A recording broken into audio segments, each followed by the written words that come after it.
Hello guys, ari kami sa Twin Rivers ng Morsha. Ito, yung swimming pool nila. Ayun.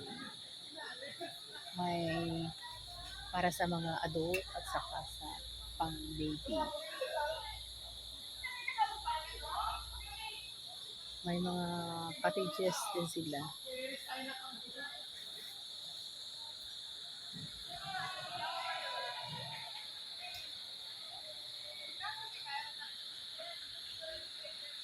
May mga cottages din sila guys, doon.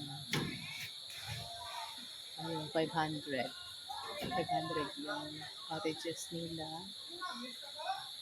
May canteen. Then, ang daming mga cottages sila pag 500. Then yung ang entrance nila is 20 pesos. Then ang pool, 30 pesos. Okay na rin, affordable. Then kung mag-overnight, doon yung mga rooms nila. Ang rooms nila is 1.5 good for 6 persons. Kung may sobra, sa 6, tag 200 na naman. Ito yung aming baby. Guwapo. Hello. Oh my God. Yun, naglalayag si mama. Kanami sa imo bayo ta. Sexy, no? Sexy daw yung ano Kanami ko. bayo ni mama. Galing pa ng radio. Ay, okay. Come here. Ay mama ka? Wait, ha? Wala pa may makaigusin mo tamo. Ah. Oh. Ay, pictures only na. Naka-video na yan, oh. Continuation. Ato may sugbahan man to, oh. 500 lang. Ari. Shout out. Shout out si Rolly. Shout out Salinas. Oliver. Ato may sugbahan sang baboy. May sugbahan si Ido. Go.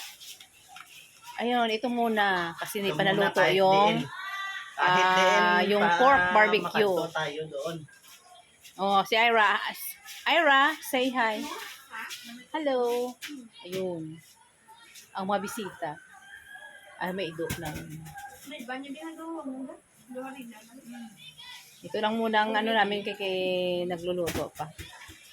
Magluluto pa kami ng kanina pagkain. Kararating lang ng Mga 3 p.m. na.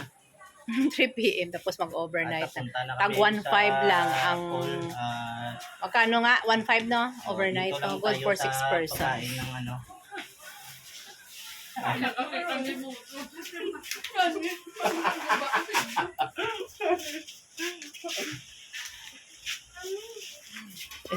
Yun may canteen.